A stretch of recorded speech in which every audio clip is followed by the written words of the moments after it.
Notre regard sur les enfants souffrant de déficience auditive interroge le vivre ensemble et la place de la différence au Gabon. Parce que le handicap ne doit pas être une barrière à l'éducation, la Fondation Sylvia Bongo Ondimba pour la famille est engagée auprès de l'École nationale pour enfants déficients auditifs de Libreville. La volonté de la Première Dame étant d'aider ces enfants dans leur développement vers l'âge adulte.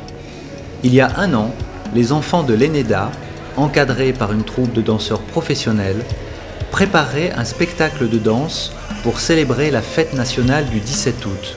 Alors lorsque j'ai été approché par la Première Dame justement pour assurer la direction artistique de ce spectacle, j'ai été, moi, touché, au sens propre du terme, par le fait qu'elle insiste, c'est-à-dire qu'on insère les enfants de l'ENEDA. Je pensais que quelqu'un qui est malentendant, voilà comment il peut pas danser, il peut pas danser à un rythme. J'ignorais qu'ils avaient besoin de vibrations sonores pour danser, etc. Et je vous assure que lorsque j'ai commencé à travailler avec ces enfants, lorsque j'ai démarré le travail avec ces enfants, j'ai réalisé que waouh, cette dame est d'une sensibilité. Et à cet instant précis, au bout de la 2e semaine, je me suis dit, c'est elle qui a eu raison. Parce que la joie que ces enfants avaient à chaque fois qu'on se retrouvait aux séances d'entraînement, ça ne s'explique pas par des mots. Il fallait le vivre.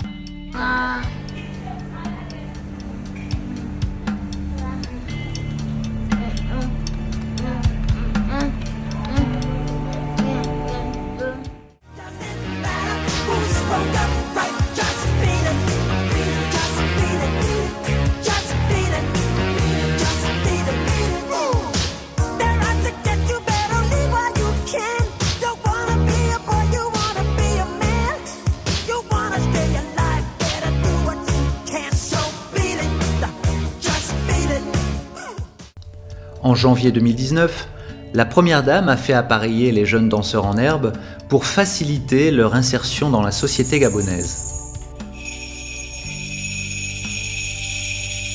Au jour d'aujourd'hui, depuis qu'on a fait ces appareillages, ils sont en train de se réouvrir au monde et au monde sonore, et c'est en quelque sorte une renaissance. Pour les enfants, il a fallu prendre l'empreinte de leur conduit auditif avec une pâte qui a durci pour pouvoir fabriquer cet embout qui est vraiment à la forme de leur oreille, puisque chaque oreille a une forme différente.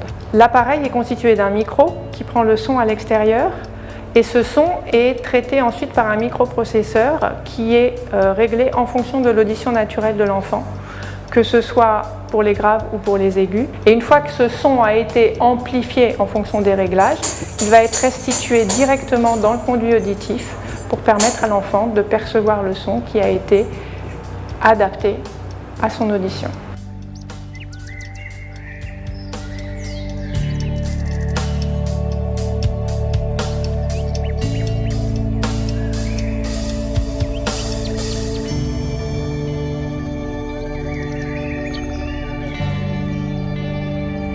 Nous rendons grâce à Dieu pour cet appareillage. Nous disons vraiment merci à la Première Dame parce que sans l'appareillage, elle ne pouvait pas aller en classe supérieure. Vraiment, elle écoute maintenant. Les sons ne font que venir. Ça s'améliore parce que déjà, elle a eu un bon résultat scolaire. Elle va en 3e et vraiment, le passage en 3e m'a fait couler des larmes aux yeux. Quand elle n'était pas appareillée, elle se mettait plus à l'écart.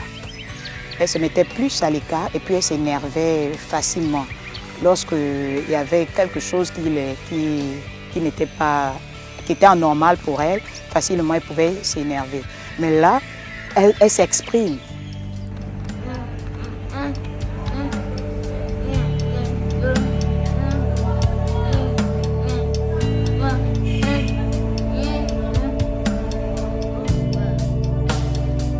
Depuis qu'elle a appareillé quand même, on ne perçoit plus trop de nervosité parce qu'elle estime qu'elle nous entend mieux, donc ça améliore son comportement. La seule chose qui manque, c'est qu'elle puisse travailler avec un orthophoniste parce que même si elle entend, elle voit les objets mais elle ne connaît pas, il faut qu'elle associe des noms à ces objets. Or, c'est le travail qui reste à faire. Voilà, donc si l'orthophoniste fait son travail, je pense que toute la famille sera heureuse. C'est tout ce qui manque à Esther.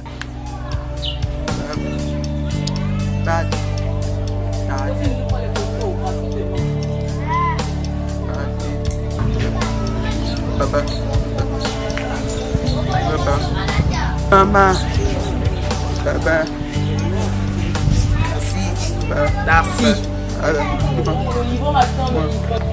Oui.